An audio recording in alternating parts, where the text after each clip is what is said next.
The Tale of Benjamin Bunny by Beatrix Potter. One morning a little rabbit sat on a bank.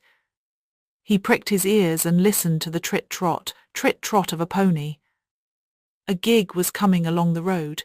It was driven by Mr. McGregor, and beside him sat Mrs. McGregor in her best bonnet. As soon as they had passed, little Benjamin Bunny slid down into the road and set off, with a hop, skip and a jump, to call upon his relations who lived in the wood at the back of Mr. McGregor's garden. That wood was full of rabbit holes, and in the neatest, sandiest hole of all lived Benjamin's aunt and his cousins, Flopsy, Mopsy, Cottontail and Peter. Old Mrs. Rabbit was a widow. She earned her living by knitting rabbit-wool mittens and muffetees. I once bought a pair at a bazaar. She also sold herbs and rosemary tea and rabbit tobacco, which is what we call lavender. Little Benjamin did not very much want to see his aunt. He came around the back of the fir tree and nearly tumbled upon the top of his cousin Peter. Peter was sitting by himself. He looked poorly and was dressed in a red cotton pocket handkerchief. "Peter," said little Benjamin in a whisper, "who has got your clothes?" Peter replied, "The scarecrow in Mr. McGregor's garden," and described how he had been chased about the garden and had dropped his shoes and coat.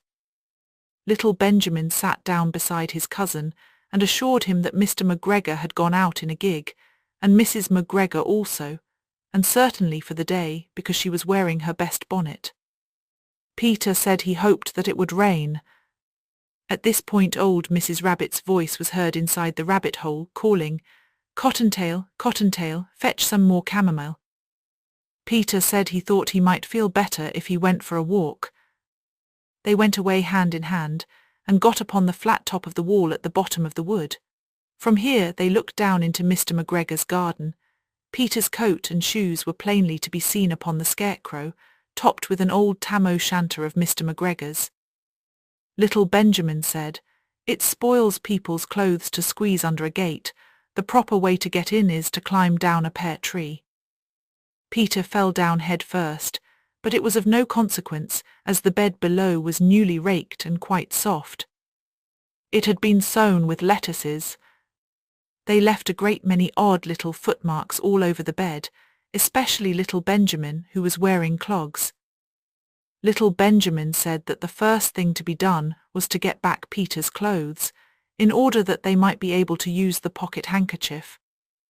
They took them off the scarecrow.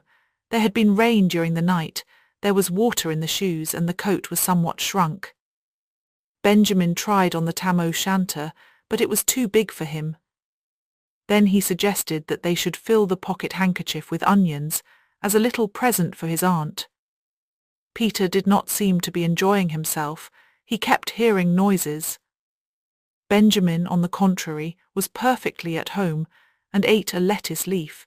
He said that he was in the habit of coming to the garden with his father to get lettuces for their Sunday dinner. The name of little Benjamin's papa was old Mr. Benjamin Bunny. The lettuces certainly were very fine. Peter did not eat anything. He said he should like to go home. Presently he dropped half the onions.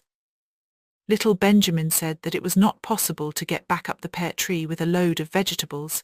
He led the way boldly towards the other end of the garden. They went along a little walk on planks, under a sunny, red brick wall. The mice sat on their doorsteps cracking cherry stones. They winked at Peter Rabbit and little Benjamin Bunny. Presently Peter let the pocket handkerchief go again. They got amongst flower pots and frames and tubs. Peter heard noises worse than ever. His eyes were as big as lollipops. He was a step or two in front of his cousin when he suddenly stopped. This is what those little rabbits saw round that corner.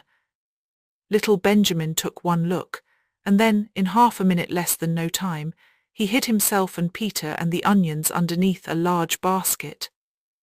The cat got up and stretched herself, and came and sniffed at the basket. Perhaps she liked the smell of onions. Anyway, she sat down upon the top of the basket. She sat there for 5 hours. I cannot draw you a picture of Peter and Benjamin underneath the basket, because it was quite dark, and because the smell of onions was fearful, it made Peter Rabbit and little Benjamin cry. The sun got round behind the wood, and it was quite late in the afternoon, but still the cat sat upon the basket. At length there was a pitter-patter, pitter-patter, and some bits of mortar fell from the wall above. The cat looked up and saw old Mr. Benjamin Bunny prancing along the top of the wall of the upper terrace. He was smoking a pipe of rabbit tobacco and had a little switch in his hand. He was looking for his son. Old Mr. Bunny had no opinion whatever of cats.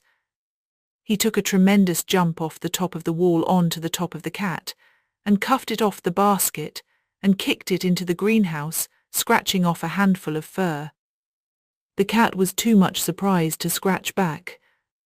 When old Mr. Bunny had driven the cat into the greenhouse, he locked the door.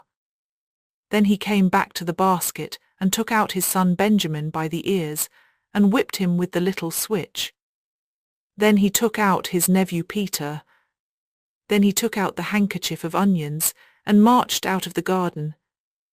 When Mr. McGregor returned about half an hour later, he observed several things which perplexed him. It looked as though some person had been walking all over the garden in a pair of clogs, only the footmarks were too ridiculously little. Also, he could not understand how the cat could have managed to shut herself up inside the greenhouse, locking the door upon the outside.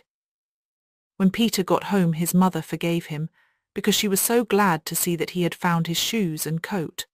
Cottontail and Peter folded up the pocket handkerchief, and old Mrs. Rabbit strung up the onions and hung them from the kitchen ceiling, with the bunches of herbs and the rabbit tobacco. The end.